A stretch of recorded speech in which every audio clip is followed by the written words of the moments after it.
आप देख रहे हैं प्रोग्राम 10 तक रेहान तारिक के साथ। आज जिन स्टोरीज पर देंगे दस्तक उनमें शामिल है इंतखाबी इस्लाहात, वादे से तकमील तक अमल दरामद कैसे होगा, ऑपोजिशन जमातों की अहम बैठक, गुफ्तु शनीद मुशावरत, नतीजा क्या निकलेगा, हुकूमत पर अपनों को नवाजने का इल्जाम, हकीकत क्या है, कोरोना वायरस का फैलाव, सिंध हुकूमत बादे मुखालिफत के साथ क्यों, रियासत के तहाइफ से महरूम, कैसे पलटेगी नौजवानों की काया। अस्सलाम वालेकुम, मैं हूं रेहान तारिक और आप देख रहे हैं 10 तक। गिलगित बल्तिस्तान के इंतखाबात के बाद वफाकी काबीना का आज पहला इजलास हुआ है। इजलास में 2 वज़रा की खूब तारीफें की गई, डेस्क बजा बजा कर दाद दी गई। इन 2 वज़रा में सबसे पहले वजीर मजहबी अबूर नूरुल हक कादरी थे। उनकी तारीफें फैजाबाद में तहरीक लब्बैक के धरने को पुरअमन तौर पर खत्म करने पर की गई। इनके अलावा अली अमीन गंडापुर, उनको गिलगित बल्तिस्तान के इंतखाबात में कामयाब इलेक्शन कैंपेन चलाने पर मुबारकबाद पेश की गई। यकीनन गुज़श्ता 24 घंटों के दौरान हुकूमत के लिए ये 2 बड़ी फतूहात थी, 2 अहम कामयाबियां थी जिसको सेलिब्रेट किया गया है। इस वक्त हुकूमत के सामने 3 बड़े और अहम मामले हैं। पहला मामला कोरोना वायरस के फैलाव के बाद ऑपोजिशन जमातों के जलसे हैं, जबकि एनसीओसी ने तमाम जलसों पर पाबंदी आयद कर दी है। आज भी काबीना इजलास में ऑपोजिशन का रास्ता रोकने के लिए हिकमत अमली पर गौर किया गया। अब हुकूमत तो ऑपोजिशन को टफ टाइम देने के लिए तैयार है, मगर ऑपोजिशन ने भी हुकूमत के खिलाफ मैदान लगाने का ऐलान कर दिया है। आज पीडीएम के मीडिया से गुफ्तगू करते हुए मौलाना फजलुर रहमान ने ऑपोजिशन की तहरीक जारी रखने का ऐलान किया है, यानी जलसे भी होंगे, जुलूस भी होंगे, रैलियां करनी पड़ी तो पीडीएम रैलियां भी उनका भी इनेकाद किया जाएगा। मौलाना फजलुर रहमान क्या कह रहे थे, सबसे पहले उसकी एक झलक आपके सामने रखते हैं। हमने ये भी फैसला किया है कि तहरीक की रफ्तार को तेज किया जाएगा और कोरोना की आड़ में जो जलसों पर पाबंदी लगाने की बात हो रही है, हम हुकूमत के फैसलों को मुस्तरद करते हैं और पीडीएम के जलसे शेड्यूल के मुताबिक इंशाअल्लाह होकर रहेंगे। यानी अब कल मानसहरा में मुस्लिम लीग नून का पंडाल सजेगा, पेशावर में भी मैदान जमेगा, जबकि लाहौर में भी ऑपोजिशन जमातों का स्टेज लगेगा। लेकिन हुकूमत के पास क्या ऑप्शन है? क्या हुकूमत ऑपोजिशन पर लाठीचार्ज करेगी, रुकावटें खड़ी करेगी या फिर गिरफ्तारियां की जाएंगी? यकीनन इस वक्त ऑपोजिशन की तहरीक तसादुम की जानिब बढ़ रही है, जिससे हुकूमत को हिकमत अमली के साथ रोकना तो होगा। एक और अहम मामला जिसका सामना हुकूमत को है और वो अगले साल सेनेट और आज़ाद कश्मीर कानून साज असम्बली के इंतखाबात हैं। ये इंतखाबात तहरीक इंसाफ के लिए इंतहाई अहम होंगे, क्योंकि पीटीआई का सियासी मुस्तकबिल इन्हीं 2 इंतखाबात पर मुनहसर होगा। लेकिन गिलगित बल्तिस्तान इंतखाबात में कामयाबी पर खुद वजीर आजम पाकिस्तान जहां मसरूर हैं, वहीं ऑपोजिशन की जानिब से लगाए जाने वाले इल्जामात को भी संजीदा लिया जा रहा है। आज वजीर आजम इमरान खान ने काबीना इजलास के बाद मीडिया से गुफ्तगू की। मीडिया से गुफ्तगू में 3 अहम ऐलानात किए गए।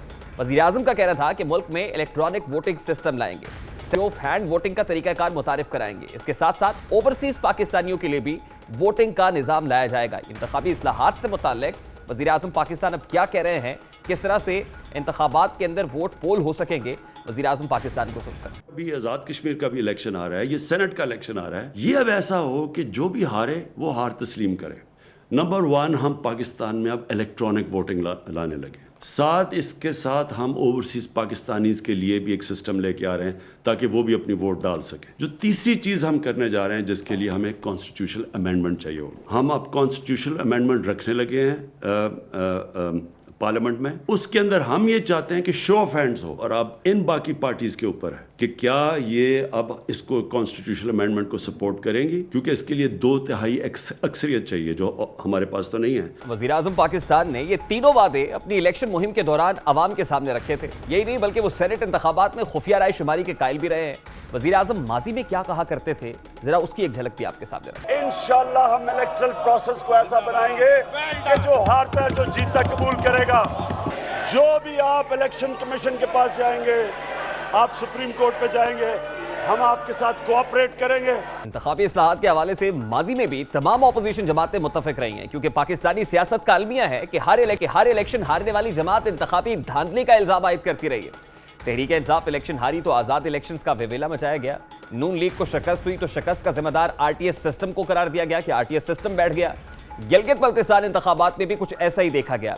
बात की जाए सेनेट इंतखाबात की, तो गुज़श्ता इंतखाबात में मेंबरान की हमदर्दियां खरीदने की खबरें सामने आई, हॉर्स ट्रेडिंग के इल्जामात लगे, लेकिन इस जानिब ध्यान नहीं दिया कि इंतखाबी इस्लाहात की जाए। 2018 का इलेक्शन तारीख में बदतरीन बददियानती में शुमार होगा। स्पीकर, एक कमीशन बनाया जाए जो इस सारी धांधली की तहकीकात करे और थर्ड पार्टी इंडिपेंडेंट ऑडिट करवाए। There was pre-poll rigging, Mr. Speaker, and there was post-poll rigging. Despite having rejected the electoral process, the Pakistan People's Party decided to be a member of this House, to take part of the democratic process. अब यकीनन इस वक्त पाकिस्तान में इंतखाबी इस्लाहात इंतहाई ज़रूरी हैं। सबसे पहले वज़ीर आज़म की तजावीज़ और ऐलानात पर गौर करते हैं। वज़ीर आज़म इलेक्ट्रॉनिक वोटिंग की बात करते हैं। क्या इलेक्ट्रॉनिक वोटिंग इंतखाबी इस्लाहात की मुतरादिफ है? क्या इलेक्ट्रॉनिक वोटिंग धांधली जैसे इल्ज़ामात को मुस्तरद कर सकती है? माहिरीन के मुताबिक इस सिस्टम में वोटर्स को एहसास होने के बगैर वोट ज़ाया या तब्दील हो सकते हैं। इसी हवाले से गुज़श्ता रोज़ अमरीकी सदर डोनाल्ड ट्रंप ने भी अपने वोट डिलीट कराने का इल्ज़ाम आयद किया था कि उनके वोट्स डिलीट किए गए हैं। तकरीबन 2.8 मिलियन वोट डिलीट होने का इल्ज़ाम आयद किया था। इस निज़ाम का दूसरा नुकसान यह है कि अगर किसी मशीन को गलत तरीके से कैलिब्रेट किया गया है और टच स्क्रीन इनपुट में खराबी है तो यह गलत उम्मीदवार के लिए वोट रिकॉर्ड कर सकती है और वोटर पूरी तरह बेखबर होगा। इलेक्ट्रॉनिक वोटिंग निज़ाम में नताइज तब्दीली का ज़्यादा खतरा होता है। पोलिंग स्टेशन पर नस्ब मशीनों को ब्लूटूथ सिग्नल समेत किसी भी वायरलेस जरिए से बासानी हैक किया जा सकता है और इसमें बासानी तब्दीली की जा सकती है। भारत में 2004 से 2019 तक मुनक्किद कराए गए 4 इंतखाबात में इसी निज़ाम के तहत धांधली कराई गई।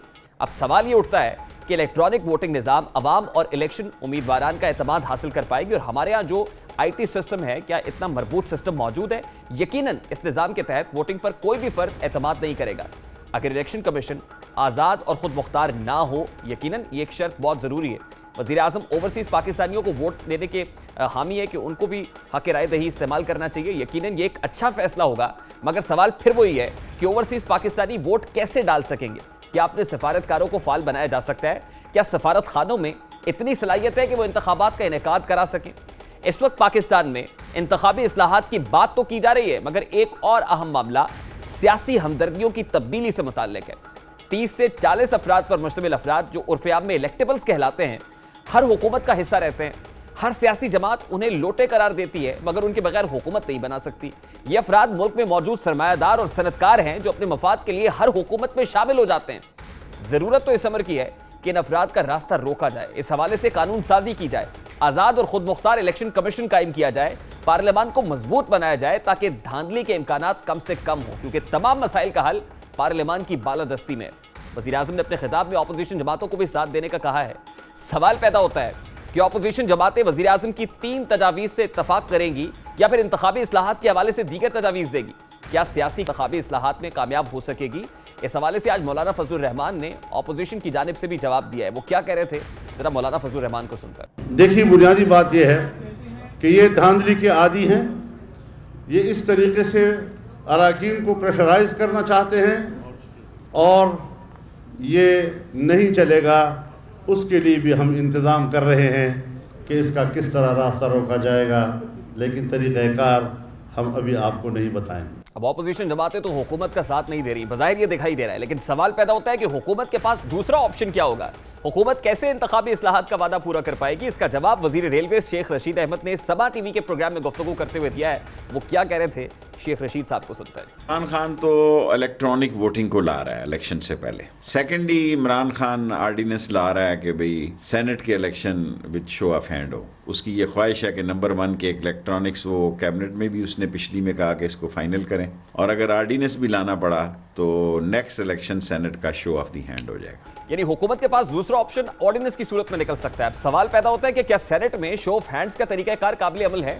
इलेक्ट्रॉनिक वोटिंग का इस्तेमाल पाकिस्तान में काबिल कबूल क्यों नहीं है?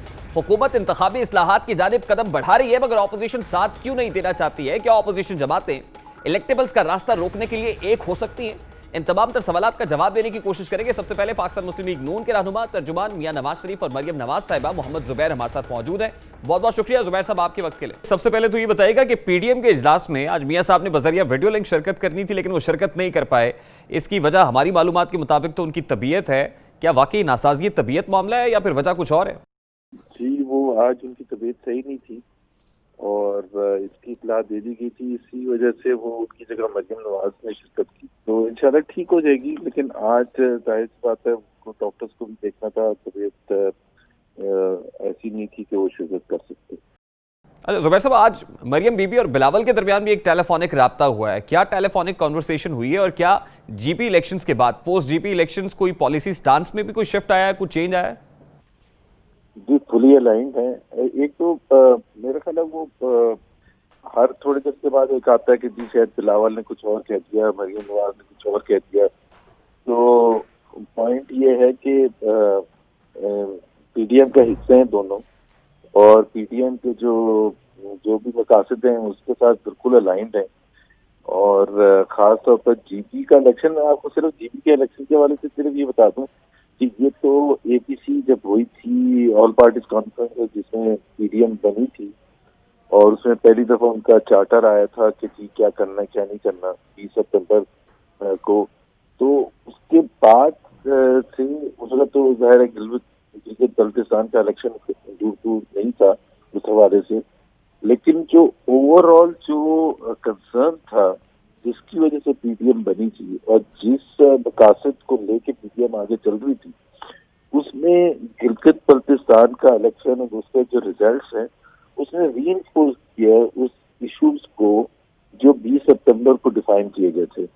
देखिए, हुकूमत का तो बयानिया ये है कि पोस्ट जीपी इलेक्शंस जो पीडीएम का बयानिया था वो डिस्टॉर्ट हो गया है, बिल्कुल अवाम ने उसको मुस्तरद कर दिया है। तो आपकी नज़र में क्या जीपी इलेक्शंस के बाद पीडीएम मजीद तगड़ी हुई है, बयानिया मुस्तहकम हुआ है, या फिर आपके बयानिए को ठेस पहुंची है?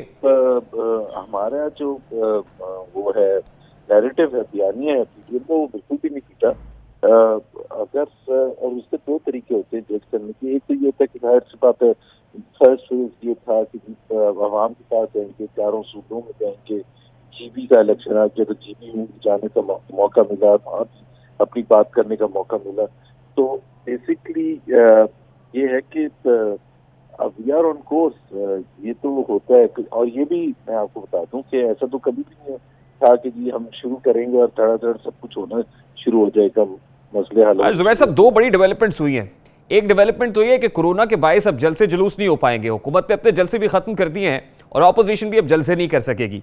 तो एक तो इस इकदाम को कैसे देखते हैं, क्या पीडीएम भी कुछ शिफ्ट करेगी? क्योंकि मौलाना तो ये कह रहे हैं कि जलसे उसी तरह से होंगे, तो क्या कोरोना का खतरा नहीं होगा? और दूसरी बात, जो धांधली का शोर मचा हुआ है, इंतखाबी इस्लाहात का मुतालबा ऑपोजिशन भी कर रही है, तो खान साहब ने इलेक्ट्रॉनिक वोटिंग और फिर सेनेट के अंदर शो ऑफ हैंड्स का एक तरीकाकार मुतारिफ कराने के हवाले से आज बात की है। क्या आप इससे एग्री करते हैं? So electronic voting, I mean, it doesn't even know what it takes. Electronic voting. और by the way, who is the prime minister? एक तो ये इनको बताने की बार बार जरूरत होती है, वो किसी अरब मुल्क के रूलर नहीं है जो मर्जी आती है फोन उठाया तो लेपरा वो कह दिया कि जी कल टैरिफ सुबह दे दे और वो टैरिफ आ जाएगा। यहाँ किसी डेमोक्रेटिक कंट्री, यहाँ का एक आइन है, उसमें हर एक की रिस्पॉन्सिबिलिटीज लिखी हुई है। No doubt prime minister is the chief executive, but उनकी बहुत लिमिटेशंस हैं in terms of decision making, वो क्या कर सकते हैं और क्या नहीं कर सकते। नहीं, क्या आप इलेक्ट्रॉनिक वोटिंग चाहते हैं? आप इसके हामी हैं सर? जो मेन मकसद है, और हमारे 2-3 इलेक्शन जो हुए हैं पिछले, अगर आप उसमें देखें तो मेन इशू ये नहीं रहा कि वोटिंग में कुछ गड़बड़ हुई है। मेन इशू ये रहा है पहले तो प्री पोल। अभी जिस तरह अभी हम ये एक एग्जांपल मैं आपको दे दूं कि जी बिल्कुल क्लियर गाइडलाइंस रही हैं इलेक्शन कमीशन की तरफ से कि जी वुज़रा नहीं पार्टिसिपेट करेंगे इलेक्टोरल प्रोसेस में। किया ना, सब खुल के किया, आखिरी रात तक किया। मुराद सईद भी बैठे थे और पता नहीं कौन कौन बैठे थे, कर रहे थे। तो उसका इलेक्ट्रॉनिक वोटिंग से भाई पहले आप एग्जाम्पल कायम करते हैं भाई, जो इस वक्त एग्जिस्ट करते हैं लॉज जो इस वक्त हैं उस पर अमल दरामद करते हैं। आप बातें कर रहे हैं पता नहीं कहाँ की कर रही हैं, अमेरिका की साल की बातें कर रहे हैं कि इलेक्ट्रॉनिक आ जाएगा, इसका क्या करेंगे? फिर दूसरी बात है कि आप तोड़ फोड़ नहीं करते। और तीसरी बात ये है कि ये मैनेज नहीं किए जाते इलेक्शन। पाकिस्तान में इलेक्शन मैनेज किए जाते हैं, जिन इदारों का इलेक्टोरल प्रोसेस से कुछ ताल्लुक नहीं। हमारे जो 8-9 लोग तोड़े थे वो किसने तोड़े थे आज? और फिर जिस तरह से हमारे यहाँ सेनेट का इंतखाब होता है, आपको तो पता है कि कैसे हॉर्स ट्रेडिंग के इल्जामात लगाए जाते हैं और किस तरह से वोट्स खरीदे जाते हैं और वोट बिकते हैं, एक बोलियां लगती हैं। तो सेनेट इलेक्शन अगर शो ऑफ हैंड से होता है तो आपकी नजर में जुबैर साहब इसका फायदा किसको होगा? इलेक्ट्रॉनिक वोटिंग या नहीं is a function of the election commission of Pakistan की, उसका क्या रिक्वायरमेंट्स हैं। उसमें 2 चीजें हैं जो फंडामेंटल है। एक तो ये है कि फाइनेंशियल रिक्वायरमेंट कितनी है, दूसरा ये है कि किस किस्म का आईटी सिस्टम है या नहीं है जो डेवलप किया जा सकता है, तीसरी चीज ये है कि कितनी जल्दी या देर में वो हो सकता है। मैं सारी उम्र मैंने 26 साल IBM में काम किया, इट्स अ जायंटिक टास्क। सो ये कह देना कि जी उन्होंने कह दिया और बिल पास हो जाएगा और कल को इलेक्शन होंगे तो उससे इलेक्ट्रॉनिक वोटिंग होगी, लोगों की एक्सपेक्टेशन उसके हिसाब से कायम करनी चाहिए जो मुमकिनात में हो। जब वो बिल आएगा, मैं अगर असेंबली तो ये बेसिक क्वेश्चंस करूंगा ना भाई, I mean do we have the financial resources. और दूसरी बात ये कि एक दफा जब आप तय कर लेंगे तो तकरीबन मेरे हिसाब से 8 से 10 महीने और हमारी जो स्पीड होगी तो साल लग जाएगा जब आप ये आइडेंटिफाई करेंगे, कंपनी सिलेक्ट करेंगे जो IT सिस्टम डेवलप करेंगे। तो फिर जुबैर साहब, मार्च का सेनेट इलेक्शन तो फिर हुकूमत की झोली में गिरता हुआ दिखाई दे रहा है। मेरे ख्याल में शो ऑफ हैंड्स ही होना चाहिए, और शो ऑफ हैंड्स से फायदा ये होगा कि जी पार्टी लाइन के हिसाब से चलेगी तो मेरे ज्यादा से ज्यादा।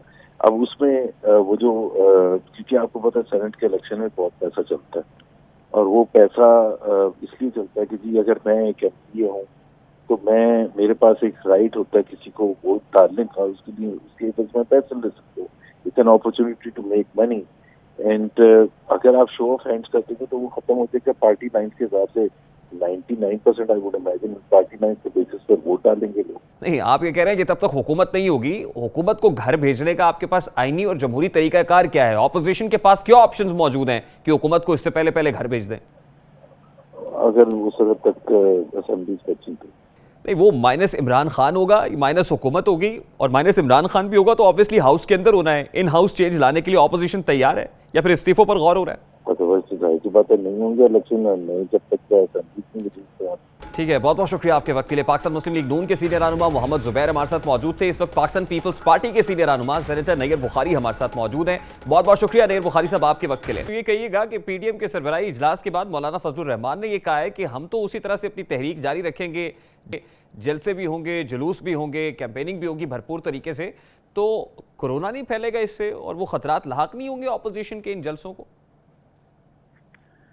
शुक्रिया। देखें, कोरोना का इशू वाकई इशू है, लेकिन कोरोना इक्वली इम्पोर्टेंट जहाँ अपोजिशन के लिए गवर्नमेंट के लिए भी तो है एक बात। और जो गवर्नमेंट ने अपने प्रीवियसली ये चाहे वो गिलगित बल्तिस्तान के इलेक्शन हो या चाहे वो उसकी PTI की अपने फंक्शन सवात हो या दीगर शहरों में उनके जलसे हों, उस वक्त उनको एहसास नहीं था। PDM ने तो एक अपना प्लान दिया हुआ है, एक्शन प्लान दिया हुआ है, और वो सितंबर में दिया था। और मैं समझता हूँ कि PDM का जो डिसीजन है अल्टीमेटली डिसीजन था कि इस हुकूमत से हम निजात कैसे हासिल करें, आवाम को निजात कैसे दिलाएं, इस महंगाई और बेरोजगारी से निजात कैसे हासिल करें।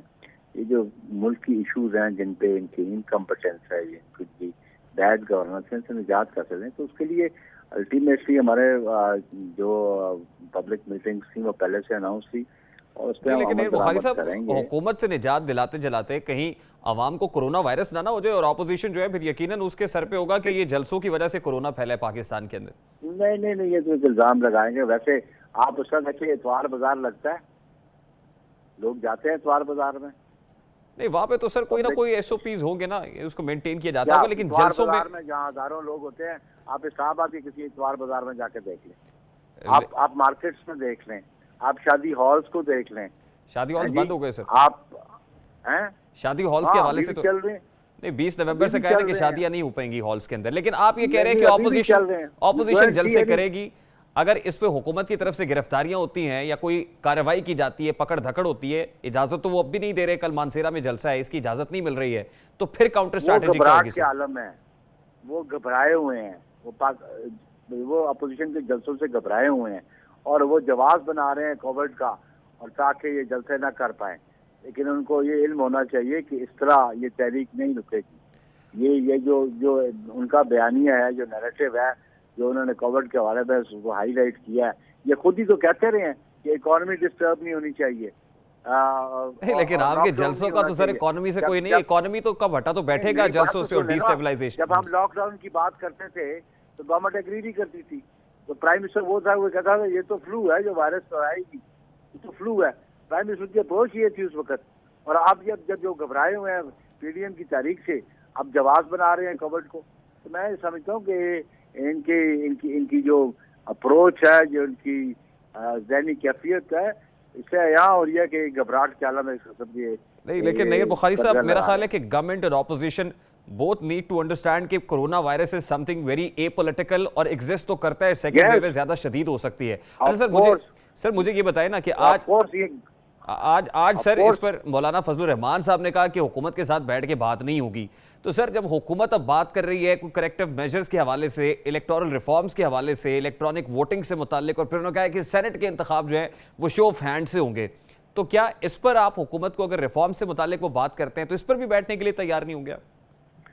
देखिए, बात है पीडीएम एक ऐसा फोरम है जो अपोजिशन का है और जो कलेक्टिव डिसीजंस हैं पाकिस्तान पीपल्स पार्टी उसकी पाबंद है। पहली बात आपको ये कर दो।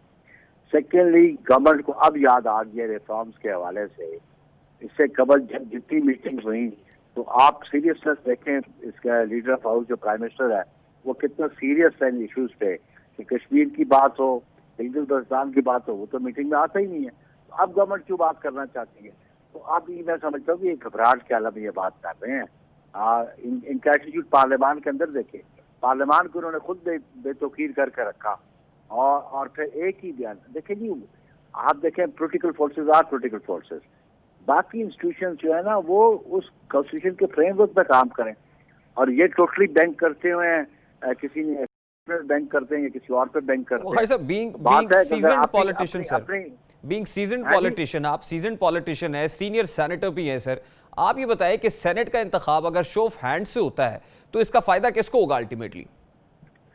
देखिए, बात यह है कि you need to have an amendment for that, पहली बुनियादी बात है, और amendment in the constitution is required.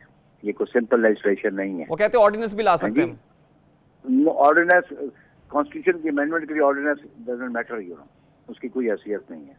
मेरी बात सुन ले, कॉन्स्टिट्यूशन है एक, वो आम सबऑर्डिनेट लेजिस्लेशन ही ऑर्डिनेंस लेके आ गए। लेकिन टेम्परेरी सर, किसी खास मुद्दत तक के लिए तो वो ऑर्डिनेंस नाफिज कर सकते हैं ना, मतलब उसमें अगर मार्च में सेनेट का इंतखाब है। Constitution should not be amended by an ordinance, और ये उसकी स्पिरिट है। तो इस तरह अगर होना शुरू हो तो फिर आए दिन कॉन्स्टिट्यूशनल अमेंडमेंट्स होती रहेंगी। आप इससे एग्री करते हैं बुखारी साहब? आप एग्री करते हैं गवर्नमेंट के इस आइडिया से कि शो ऑफ हैंड से सेनेट का इंतखाब होना चाहिए? आप एग्री करते हैं, सपोर्ट करेंगे आप इसको? मैं कहता हूँ कि जो विल और डिजायर ऑफ द पार्लियामेंट है that should be implemented, let them come to the parliament. लेकिन ये ऑर्डिनेंस दे रहा, फिर तो आए दिन जब दिल जाए मोम की नाक बना दो कॉन्स्टिट्यूशन को।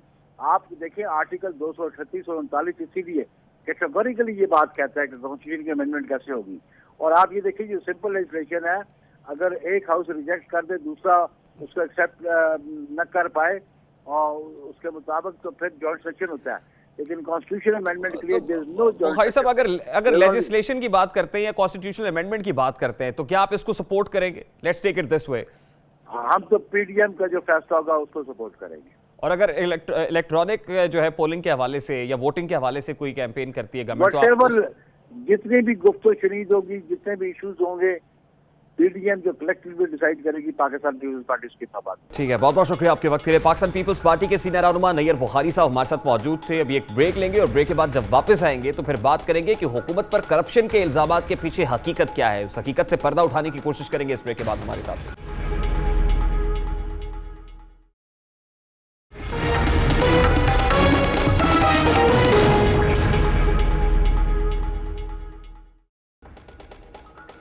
Welcome back. बिजली, आटा और चीनी बहरान, तहरीक इंसाफ हुकूमत के इन 2.5 सालों में सबसे ज्यादा इन्हीं स्कैंडल्स की गूंज सुनाई देती रही है। आए रोज इन स्कैंडल्स के आफ्टर शॉक्स हुकूमती कारकर्दगी पर सवाल खड़े कर रहे होते हैं। चीनी स्कैंडल की तहकीकात के दौरान FIA के ऑफिसर सज्जाद बाजवा की बरतरफी और उनके शुगर माफिया से ताल्लुकात की खबरें सामने आई, लेकिन हाल ही में उन्होंने बरतानवी नशरियाती इदारे को इंटरव्यू दिया है। अपने इंटरव्यू में सज्जाद ने वजीर आजम समेत आला हुकूमती शख्सियात पर शुगर मिल मालिकान को 400 अरब रुपए फायदा देने का इल्जाम आयद किया है।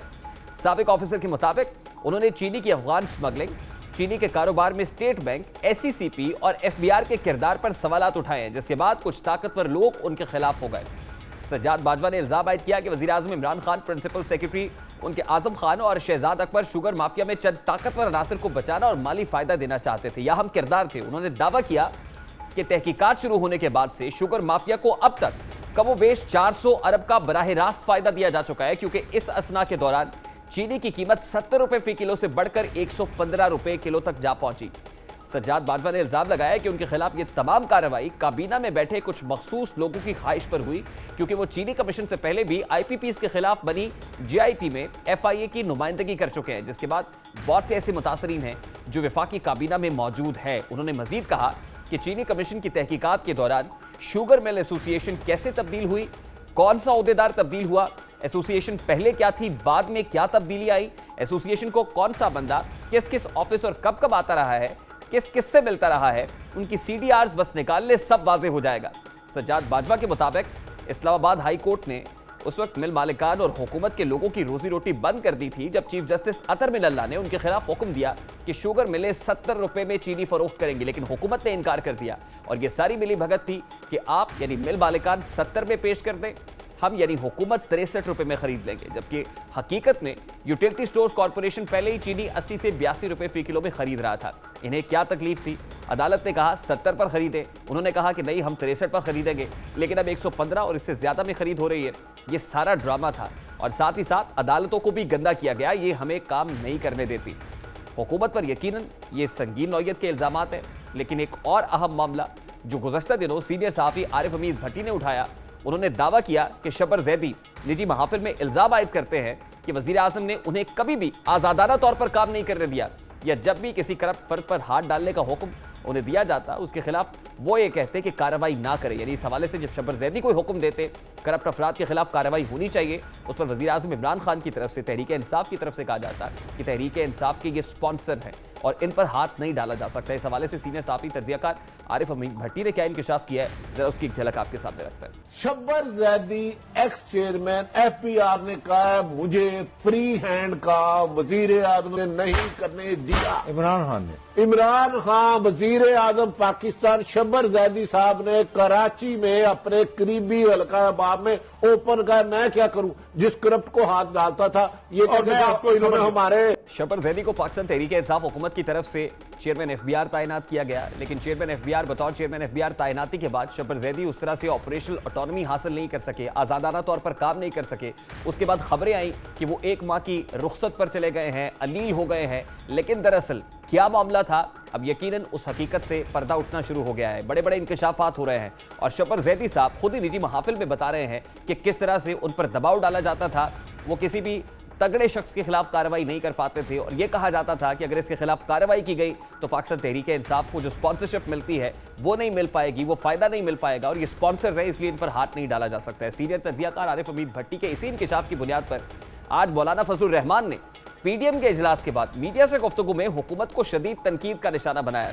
फजलुर रहमान के मुताबिक शबर जैदी के इंकशाफात हुकूमती कारकर्दगी का वाज़ेह सबूत है। मौलाना फजलुर रहमान क्या कह रहे थे, जरा उसकी एक झलक भी आपके सामने रखते हैं। शुगर माफिया को 400 अरब रुपए की सहूलत दी गई और जिस अफसर ने चोर पकड़ा उस अफसर को नौकरी से निकाल दिया गया। FBR के मुस्ताफी होने वाले चेयरमैन शबर जैदी ने जो एतराफ़ात किए हैं दर हकीकत वो इमरान हुकूमत के खिलाफ एक FIR है। अब फाइनेंसर्स को फायदा, अकरबा परवरी और करीबी दोस्तों को नवाजने के इल्जामात ये कोई पहली बार नहीं आयद किए गए हैं, बल्कि माजी में साबिक DG FIA बशीर मेमन ने भी ऐसे इंकशाफात किए थे। सोशल मीडिया पर जारी इंटरव्यू में बशीर मेमन ने दावा किया था कि के इलेक्ट्रिक के खिलाफ इंक्वायरी में 87 अरब रुपए का फ्रॉड पकड़ा गया, लेकिन वजीर आजम ने उन्हें बुलवा कर कहा कि के इलेक्ट्रिक में पहले ही खसारे में है, इसके खिलाफ इंक्वायरी बंद की जाए, कि इलेक्ट्रिक के खिलाफ कार्रवाई नहीं करने दी गई। सवाल पैदा होता है कि क्या तहरीक इंसाफ अपने फाइनेंसर्स को नवाजने के लिए सरकारी खजाने का इस्तेमाल कर रही है? वजीर आजम एहतसाब मुझसे शुरू होगा का नारा भूल गए हैं क्या? अहम शख्सियात के इल्जामात की तहकीकात के लिए वजीर आजम को हुक्म नहीं देना चाहिए? वज़ीर तहरीक इंसाफ की क्या मजबूरियां हैं जो माफियाज के हाथों बार बार ब्लैकमेल हो रहे हैं? क्योंकि वजीर आजम ये कहते हैं कि माफियाज बहुत तगड़े हैं, माफियाज बहुत स्ट्रांग हैं, और इस हवाले से ऑपोजिशन तो बार बार कहती है कि एहतसाब जरूर होना चाहिए, लेकिन एहतसाब सिर्फ ऑपोजिशन का नहीं होना चाहिए, एहतसाब सिर्फ गिने चुने लोगों का नहीं होना चाहिए, बल्कि अक्रॉस द बोर्ड एहतसाब होता हुआ दिखाई देना चाहिए। और जब इंसाफ की बात होती है तो इंसाफ सिर्फ जुबानी कलामी नहीं बल्कि अमली तौर पर होता हुआ दिखाई देना चाहिए। यकीनन ये संगीन इल्जामात हैं और इन इल्जामात का जवाब हुकूमत और खुद पाकिस्तान तहरीक इंसाफ के चेयरमैन वजीर आजम पाकिस्तान इमरान खान साहब देंगे। या एक ब्रेक लेंगे, और ब्रेक के बाद जब वापस आएंगे तो फिर बात करेंगे कि कोरोना वायरस की दूसरी लहर शदीद है, लेकिन पहली लहर से कोरोना वायरस की दूसरी लहर किस तरह मुख्तलिफ है, इसके तरीका इलाज से मुताल्लिक क्या बातें सामने आ रही हैं, इसकी डिटेक्शन कितनी मुख्तलिफ है, तशखीस कैसे हो सकती है, तमाम तर सवालात को उठाने की कोशिश करेंगे और जवाब लेंगे इस ब्रेक के बाद। हमारे साथ रहिए।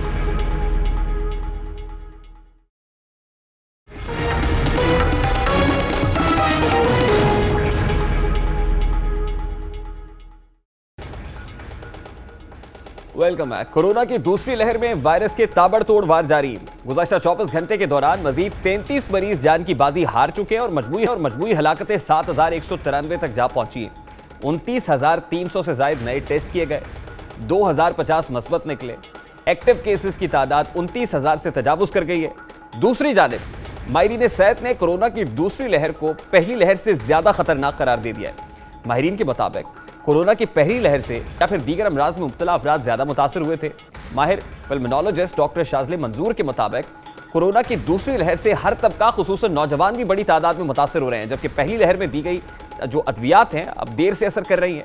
पहली लहर में कोरोना वायरस की टेस्टिंग के लिए कोविड-19 PCR को मौसर टेस्ट करार दिया गया था, जबकि दूसरी लहर में अलामात वाले मरीजों में भी टेस्ट की तशखीस नहीं हो पाती है। इस हवाले से ये कॉम्प्लिकेशन भी है। उनका यह भी कहना था कि वबाई मरज की अलामात होने के बावजूद PCR में कोरोना की तशखीस ना होना खतरनाक है, जिसकी दो वजूहात हो सकती हैं। डॉक्टर शाज़ले मंजूर ने कहा है कि हो सकता है कि कोरोना वायरस अपनी शक्ल बदल रहा है, जो किसी भी वायरस की खासियत होती है कि वो म्यूटेट करता है, और PCR टेस्ट इस तब्दीली की निशानदही नहीं कर पा रहा है। उन्होंने ये भी कहा कि कोरोना वायरस की दूसरी लहर में 2 से 3 हफ्ते बाद वायरस की तशखीस हो रही है, जिससे मरीज का इलाज करना मुश्किल अमल है। माहिर पल्मोनोलॉजिस्ट ने कहा है कि जाहिर हो रहा है कि कोरोना वायरस अब फौरी तशखीस होने वाली बीमारी नहीं रही। उनका यह भी कहना था कि लोगों की कोरोना से आगाही और अलामात जाहिर होने पर खुद को क्वारंटाइन करना खुशाइंद है। मजीद बरा, आज वफाकी काबीना ने कोरोना के लिए मौसर अद्वियात दरामद करने पर टैक्स खत्म कर दिया, जबकि हुकूमत पाकिस्तान ने कोरोना वैक्सीन की एडवांस बुकिंग का फैसला भी किया है। उधर आज़ाद कश्मीर में कोरोना वायरस के बढ़ते हुए खतरात के पेश नज़र 15 रोज के लिए मुकम्मल लॉकडाउन का ऐलान कर दिया गया है। आज़ाद कश्मीर काबीना के मुताबिक हफ्ता रात 12 बजे से रियासत भर में तमाम तालीमी इदारे, बाजार और प्राइवेट क्लिनिक्स बंद रहेंगे, जबकि दफातर में भी 50% हाजिरी होगी। अब काबीना ने तो आज़ाद कश्मीर आने वाले सयाहों पर भी पाबंदी आयद करने का ऐलान कर दिया है। एक जानिब वफाकी हुकूमत तालीमी इदारों में कोरोना वायरस के बढ़ते खतरात को देखते हुए मौसम सरमा की तातीलात कबल अज़ वक्त करने पर गौर कर रही है, जबकि दूसरी जानिब सिंध के वजीर तालीम ने रवा बरस सूबे भर के तालीमी इदारों में मौसम सरमा की तातीलात ना करने का फैसला किया है।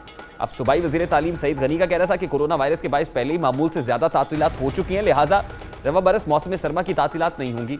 माजी में जब NCOC तमाम तालीमी इदारे और मार्केट्स खोलने का ऐलान करती, सिंध हुकूमत उन्हें बंद करने पर मुसर रहती, लेकिन अब जबकि वफाकी तालीमी इदारों में बच्चों को महफूज रखने के लिए तातीलात पर गौर हो रहा है, तो सिंध हुकूमत इस बार बिल्कुल मुख्तलिफ फैसला ले रही है, साथ चलने को तैयार नहीं है। एक और अहम बात, कोरोना की दूसरी लहर मुल्क के लिए खतरा कैसे बन सकती है, वायरस से बचाव के लिए क्या इकदाम जरूरी हैं, नेशनल डोमेन के ऊपर स्ट्रैटेजी डिवाइस करनी चाहिए है। इस वक्त मारूफ पल्मोनोलॉजिस्ट डॉक्टर शाज़ले मंजूर हमारे साथ मौजूद हैं, उन्हीं से जानने की कोशिश करते हैं। बहुत बहुत शुक्रिया डॉक्टर साहब आपके वक्त के लिए। सबसे पहले तो इट इज़ बिलीव्ड कि मुल्क में कोरोना की दूसरी लहर आ चुकी है, लेकिन मेरे पास सादा सा सवाल है आपसे कि कोरोना की दूसरी लहर पहली लहर से अपनी नौइयत और शिद्दत के एतबार से कैसे मुख्तलिफ है? जी अस्सलाम वालेकुम, शुक्रिया आपने मुझे स्टूडियो में दावत दी। थोड़ी सी मुख्तलिफ है इसकी जो है ना लहर जो अभी ये आई है, इसमें 2-3 चीज़ें। एक तो ये है कि ये ख़ुद से एक शदीद बीमारी की सूरत में आती है और इसमें जो है मरीज़ के अलामात ज़्यादा हैं, जिसमें सांस का फूलना, बुखार तेज़ होना, और दूसरा है कि इसमें थोड़ी सी तशख़ीस में प्रॉब्लम हो जाती है क्योंकि सारे सिम्टम्स नहीं आते। कुछ लोगों में टेस्ट जो है वो नेगेटिव हो रहे हैं और देर से आ रहे हैं, तो ये थोड़ी सी पेचीदगी उससे हमें ज़्यादा लगी है जो पहले लहर आई थी। डॉक्टर साहब, पहली लहर में इस वायरस की तशखीस के लिए PCR टेस्ट को बड़ा रिलायबल समझा जाता था। इस हवाले से एंटीबॉडीज़ टेस्ट या कोई दीगर टेस्ट जो है वो सेकेंडरी इंपॉर्टेंस इख्तियार कर चुके थे, बल्कि जो प्राइमरी इंपॉर्टेंस दी जाती थी वो PCR टेस्ट को दी जाती थी। अब सेकेंड वेव ऑफ कोरोना के अंदर क्या PCR टेस्ट उतना ही रिलायबल है जितना पहले समझा जाता था? देखें, PCR टेस्ट अभी भी दुनिया में ना गोल्ड स्टैंडर्ड टेस्ट है। ना एंटीजन टेस्ट, ना एंटीबॉडी टेस्ट कोई रिलायबल हैं। लेकिन पहले भी अगर आपको पता हो तो फर्स्ट वेव में भी यही कहा जा रहा था कि उसकी जो सेंसिटिविटी है वो तकरीबन 60% है, मतलब 60% लोगों में वो डिटेक्ट कर रहा था, 40% में वो डिटेक्ट नहीं करता था, एक नॉर्मल सी एवरेज थी। अभी थोड़ा सा ये हो रहा है कि थोड़ी चेंजेस आई हैं इस डिज़ीज़ में। हम चूँकि क्लिनिकल साइड में हम मरीज़ों से हमारा ताल्लुक़ होता है, तो हम ये देखते रहते हैं, ऑब्जर्वेशन में है, मेरे अपने क्लिनिकल एक्सपीरियंस में है कि थोड़ा सा इसमें हमें कमी वाक़या हो रही है। मतलब PCR टेस्ट अभी भी गोल्ड स्टैंडर्ड है, वही हमें करना चाहिए, लेकिन जो लोगों की जो टेस्ट पॉजिटिव आ रहा है उसकी अभी शरह कम है। लोग कोविड जो है 19 के ही नमोनिया या उसकी अलामात से आ रहे हैं, लेकिन वो पॉजिटिव नहीं हो रहे ज़्यादा। और हमारा ये हो गया कि एक तरफ हम कोविड पॉजिटिव यूनिट खोला हुआ है और कुछ मरीज़ हमारे कोविड नेगेटिव PCR के साथ कोविड के अलामात और उनकी बीमारी में मुब्तला हम रखते हैं। डॉक्टर साहब, तो ये एक अजीब सी सूरत हाल है जो हमने इस वेव में देखी है। फर्स्ट फेज के अंदर हमने फॉल्स नेगेटिव का कॉन्सेप्ट भी अंडरस्टैंड किया था कि फॉल्स नेगेटिव भी हो जाता है समटाइम्स। आप पॉजिटिव होते हैं लेकिन वो उस तरह से जो है वो शो नहीं कर रही होती मशीन के अंदर, ये डिटेक्ट नहीं हो पा रहा होता। तो क्या इसको फॉल्स नेगेटिव कहेंगे या फिर ये एक डिफरेंट नौयत है जो आप बता रहे हैं? देखिए, वो फॉल्स नेगेटिव इसमें हम कह सकते हैं, लेकिन इतने ज़्यादा मरीज़ फॉल्स नेगेटिव तो नहीं हो सकते। कुछ लोगों में हमने देखा है कि 2 से बहुत कम होगी उनकी तादाद, 2 से 3 हफ्ते में भी वो पॉजिटिव नहीं आ रहा, लेकिन उसमें यह है कि उनकी शिद्दत जो है बीमारी की और जो हम CT स्कैन या अलामात के साथ जो आते हैं मरीज़, वो बहुत ज़्यादा देखी गई है। तो उसकी तादाद इतनी ज़्यादा नहीं है डेफिनेटली, लेकिन वो हम देख रहे हैं। और उसमें थोड़ा सा ये हो जाता है ना कि अगर आप पॉजिटिव नहीं आते और आप इतनी शदीद बीमारी के साथ आते हैं तो टाइम कंज्यूम हो जाता है, मरीज़ ज़्यादा बीमार होकर आपके पास आता है। अच्छा डॉक्टर साहब, अब इंटेंसिटी ऑफ द वायरस, जैसे आप कह रहे हैं कि सेकेंड वेव जो है कदरे मुख्तलिफ है, क्या इंटेंसिटी ऑफ द वायरस उतनी है, वो पहले से बढ़ गई है या पहले से कम हो गई है? इस हवाले से आपकी स्टडीज़ क्या कहती हैं? जी, जो पहले हमारा जो गया था इसका वेव, उसमें इंटेंसिटी इतनी ज़्यादा नहीं थी। अब जो हम मरीज़ हमारे पास आता है उसका CT स्कैन में बहुत ज़्यादा चेंजेस, एक्सरे में बहुत ज़्यादा चेंजेस, उसकी अलामात बहुत शदीद वो लेके आता है, मगर बुखार उसको बहुत ज़्यादा होगा, खांसी बहुत ज़्यादा हो सकती है, सांस फूल सकता है। और उसका CT स्कैन में काफ़ी हमें मतलब हमें अब कुछ कहने की ज़रूरत नहीं कि 1-2 स्पॉट्स हैं, काफ़ी ठीक ठाक CT में चेंजेस होती हैं। तो इसकी ज़रा शिद्दत में इजाफा हुआ है। और एक और चीज़ देखने में ये आ रही है कि इसमें थोड़ा सा ये है कि टाइम कंज्यूम ज़्यादा हो रहा है इसमें मरीज़ के ठीक होने में। अच्छा डॉक्टर साहब, एक और मामला भी है। फर्स्ट वेव के अंदर ये कहा जा रहा था कि इससे ज़्यादा ख़तरा जो है वो या तो मुअम्मर अफराद को है या फिर उन अफराद को है जिनको पहले से हार्ट डिजीज़ है या किसी और मरज़ में मुब्तला है। क्या इस बार भी बिल्कुल ऐसा ही है? इन्हीं कंडीशंस के तहत जो है वो हम इस मामले को देखें, या फिर ये देखा जाए कि हर उम्र के अफराद को ज़्यादा ख़तरा है और हर खास आम उतना ही मुब्तला हो सकता है इसमें बिला किसी बीमारी के या दीगर कंडीशंस के? इसको किस तरह से देखा जाए? देखें, इसमें आपकी बात सही है। पहले वेव में हम लोग भी ये बात कर रहे थे, दुनिया में भी यही हुआ कि जिन लोगों को थोड़े उम्र रसीदा लोग थे और जिनको मल्टीपल मेडिकल प्रॉब्लम्स थी, शुगर जो है, हाइपरटेंशन, हार्ट डिजीज़ या लंग्स का प्रॉब्लम, या उनमें जो था, या ओल्ड एज में ये ज़्यादा देखी गई। लेकिन हमारे यहाँ जो पॉपुलेशन है वो 70% के लगभग जो है वो तो नौजवान थे। तो ज़्यादा जो देखा गया पिछले लहर में वो 30-35 से जो है वो 60-65 साल की उम्र तक ये गए।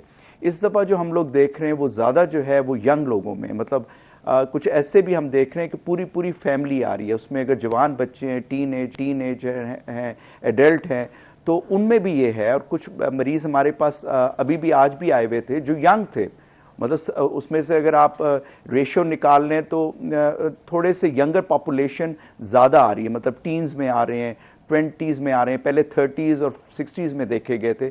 तो हमें वो यंगर पॉपुलेशन में ज़्यादा अब नज़र आ रहा है। दूसरा, बच्चों में भी अब ये आ रहा है। गो के एक चीज़ इसमें अच्छी बात है कि ये लोग रिकवर जल्दी हो रहे हैं, और बच्चों में ये बहुत जल्दी होते हैं। बच्चों के अलामात नहीं होते, थोड़े बहुते होते हैं, तो उनकी जो फैमिली वो फ़ौरन सबके टेस्ट करा रहे हैं। यंगर पॉपुलेशन में भी ये देखा जा रहा है। डॉक्टर साहब, गो के इसका इलाज तो अभी मौजूद नहीं है और वैक्सीनेशन के हवाले से भी अभी मुस्तकबिल करीब के अंदर कोई ऐसी हौसला अफजा बात दिखाई नहीं दे रही। जो भी होगा नेक्स्ट ईयर ही बताया जा रहा है। पहले जो मेडिकेशन की जा रही थी, इस हवाले से एक जो ट्रीटमेंट किया जा रहा था, क्या वही मेडिकेशन अभी इस्तेमाल की जा सकती है और उतनी ही इफेक्टिव है, या फिर वायरस के बदलने के साथ साथ इसकी नौयत बदलने के साथ साथ मेडिकेशन भी मुख्तलिफ है अब की बार? देखिए, दो बातें आप मेरी करें, क्योंकि हम ये 9-10 महीने हो गए हैं मुझे ये काम करते हुए। पहली लहर भी हमने देखी, दूसरी भी, उसमें मरीज़ ज़रा जल्दी ठीक हो जाते थे। अब प्रोलॉन्ग टाइम लगता है उनको। मतलब अगर हम पहले मरीज़ को 5 से 7 दिन रखते थे तो वो 14 दिन 16 दिन तक रखते हैं और फिर भी उनकी रिकवरी थोड़ी लेट होती जाती है। तो ये एक उसमें जो है वो बहुत बड़ा फैक्टर है। और ज़ाहिर बात है कि दवाई इसकी कोई ईजाद नहीं हुई, जिस तरह आपने कहा प्रिवेंशन कोई नहीं है, कोई वैक्सीन नहीं है। तो जो हमारा एक्सपीरियंस है जिससे वो हम चेंज करके थोड़ा बहुत देख रहे हैं, लेकिन वो दवाइयाँ जो हैं वो अब असर करने में थोड़ा टाइम लगा रही। गो के असर होता है लेकिन वो अपना उतना ज़्यादा टाइम निकाल रही हैं। हमने एंटीवायरल्स भी यूज़ की, बाकी जो दवाइयाँ वो भी यूज़ कर रहे हैं, लेकिन उसकी जो उस इलाज में जो उसकी आप कह लें ना कि पेशेंट ठीक हो के जो जा रहे हैं, वो ज़्यादातर जो हमारे पास चूँकि क्रिटिकल ज़्यादा एडमिट होते हैं तो वो होम ऑक्सीजन पे ही जाते हैं और उनको अभी हफ्तों लग जाते हैं पूरी तरह ठीक होने में। गो के उन लोगों की तादाद कम है, लेकिन वो हम देख रहे हैं यंगर पॉपुलेशन भी है। मेरे पास बहुत सारे यंग लोग भी एडमिट होके गए हैं जो अभी तक मतलब 2-3 हफ्ते गुजरने के बाद भी स्लोली रिकवर कर रहे हैं। बिल्कुल ठीक है। तो इसमें ड्यूरेशन बढ़ गई है, वो दवाइयाँ अब उस तरह काम नहीं कर रही जिस तरह है। लेकिन यह है कि कोई ज़्यादा अगर आप रेशियो देखें डेथ का या बहुत ज़्यादा, वो बड़ा नहीं है। तो अल्हम्दुलिल्लाह वो चीज़ एक अच्छी बात इसमें लगती है। ठीक है, बहुत बहुत शुक्रिया आपके वक्त के लिए। डॉक्टर शाज़िल मंजूर हमारे साथ मौजूद थे। गुफ्तगू आपने सुनी। यहाँ एक ब्रेक लेंगे और ब्रेक के बाद जब वापस आएंगे तो फिर बात करेंगे कि रियासत को दिए गए तहाइफ रियाया के लिए क्यों नहीं। इस मामले को उठाएंगे इस ब्रेक के बाद। हमारे साथ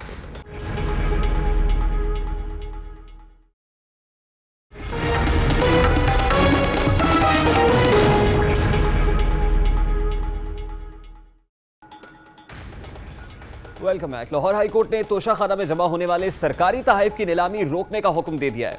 हाईकोर्ट के चीफ जस्टिस मोहम्मद कासिम खान ने अदनान अहमद पराचे एडवोकेट की जानिब से सरकारी तहाइफ की खुफिया नीलामी रोकने के लिए दायर दरख्वास्त पर समाअत की।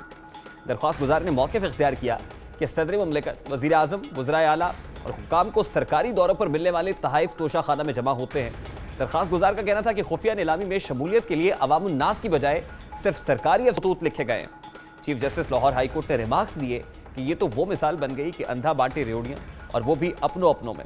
जस्टिस मोहम्मद कासिम खान ने इस्तफसार किया कि नीलामी के लिए इश्तिहार दिया गया, ना ही सिर्फ अफसरान को खतूत लिखे गए, आम पब्लिक का इससे कोई ताल्लुक नहीं। चीफ जस्टिस लाहौर हाईकोर्ट ने रिमार्क्स दिए कि ये गिफ्ट सिर्फ ब्यूरोक्रेट्स को दिए जा रहे हैं, क्या बाकी यहाँ कीड़े मकोड़े रहते हैं। जस्टिस कासिम खान का कहना था कि यह तरीकाकार वाज़ेह तौर पर आइन की दफ़ा 25 की खिलाफ वर्जी है। अब ये ऑक्शन रोककर यकीनन लाहौर हाईकोर्ट ने आम आदमी के हुकूक की पासदारी की है। तोशाखाना में जमा कीमती अशिया की नीलामी में सिर्फ सरकारी अफसरान की शिरकत खिलाफ कानून है, क्योंकि रियासत की मिल्कियत में आने वाली चीज़ों की नीलामी में हर शहरी को हिस्सा लेने का हक हासिल है। इसके बरक्स मखसूस तबके को यह हक देने से आम लोगों को कमतरी का एहसास दिलाने और अफसरशाही की बालादस्ती की अलामत है। और आईन पाकिस्तान रियासत के हर शहरी को बराबरी का हक देता है। आईन पाकिस्तान की पासदारी की बजाय अंग्रेज दौर के बाबूशाही निज़ाम की पैरवी बाइस शर्मिंदगी और अदालती फैसला ऐसे रवैयों की बहकुनी की इब्तदा है। अब एक और अहम मामले की बात करते हैं। वज़ीर आज़म इमरान खान ने नौजवानों के रोजगार के लिए नेशनल जॉब पोर्टल के क़याम की मंजूरी दे दी है। नेशनल जॉब पोर्टल से नौजवानों को मुल्क भर में मुलाजमतों के मौके मैसर होंगे। ये पोर्टल कैसे काम करता है, इसके फ़वाइद क्या हैं, इस हवाले से आपको बताते हैं। सबसे पहले इंटरनेट पर जॉब पोर्टल की वेबसाइट पर njp.gov.pk लिखें। आप इस लिंक के जरिए सरकारी नौकरी की तलाश कर सकेंगे और यहीं से ऑनलाइन ही अपने कागजात भी सबमिट करा सकेंगे। इस पोर्टल में मुश्तहर की जाने वाली, जो इस हवाले से पब्लिक की जाती हैं, सरकारी नौकरियों को शहरों और डिपार्टमेंट्स के लिहाज से अलग अलग रखा गया है, सेग्रीगेट किया गया है। अगर आपको सिर्फ कराची में सरकारी नौकरी की तलाश है तो आप कराची के ऑप्शन में मुश्तहर की गई नौकरियां देख सकते हैं। कराची के जो बटन है उसको क्लिक कर सकते हैं। इस पोर्टल पर आपको एक अकाउंट बनाना होता है। सबसे पहले इस पर लॉगिन क्रिएट करना है और इस पर अपनी मुकम्मल CV को अपलोड करना होता है। इसके बाद आप अपनी पसंद की नौकरी की तलाश जारी रखें और जब आपकी पसंदीदा नौकरी मुश्तहर हो, इसके लिए अप्लाई कर दें। National job portal national information and technology board की जानिब से कायम किया गया है। वफाकी महकमे और इदारे पोर्टल पर आसामियां मुश्तहर करने के पाबंद होंगे। जॉब पोर्टल पर पहले मरहले में वफाकी इदारों, जबकि दूसरे मरहले में सूबाई इदारों की खाली आसामियों की तफसीलात दस्तियाब होंगी। हुक्काम के मुताबिक जॉब पोर्टल पर शहरियों को मुलाजमतों के हवाले से मुसद्दका मालूमात फराम की जाएंगी। हुकूमत की जानिब से जॉब पोर्टल कायम करने के ऐलान के साथ ही हज़ारों नौजवान वेबसाइट पर अपनी CV अपलोड कर चुके हैं। ये बड़ा हैरान कुन अमर है, लेकिन हुकूमत की जानिब से ताहाल ना तो कोई आसामी मुश्तहर की गई है और ना ही किसी नौजवान को नौकरी फराम की गई है।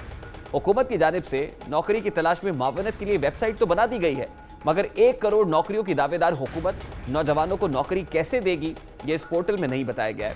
ताम हुक्काम को यकीन है कि ये पोर्टल जहां नौजवानों को बर वक्त रोजगार फराहम करने में मुआविन होगा, वही बेरोजगार और हुनरमंद नौजवानों का रिकॉर्ड भी मुरतब किया जा सकेगा। इस अपनी सीवीज अपलोड हो रही हैं, कितने लोग रोजगार की तलाश में हैं, नौकरियों का हुसूल चाहते हैं, ये सब कुछ पोर्टल पर मौजूद है, लेकिन अभी तक इस पर मुलाजमतों के हवाले से तफसीलात मौजूद नहीं है और ना ही इस पर पब्लिक की गई है वो तमाम तर इंफॉर्मेशन। बहरहाल मैं इस रिकॉर्ड की दुरुस्तगी, मीडिया पर मार्केटिंग की बजाय नौजवानों को रोजगार फराहम करना रियासत की जिम्मेदारी है और रियासत को अपनी जिम्मेदारी से फरार इख्तियार नहीं करना चाहिए। मेरे रियासत इस वक्त बेरोजगार और हुनरमंद नौजवान रियासत के लिए एक इम्तहान है और उम्मीद करते हैं कि आप इस इम्तहान में जरूर सुरखरू होंगे। ये तो था आज का 10 तक। आपसे मुलाकात होगी इंशाअल्लाह कल। अब तक रखिएगा ख्याल। अल्लाह हाफ़िज़।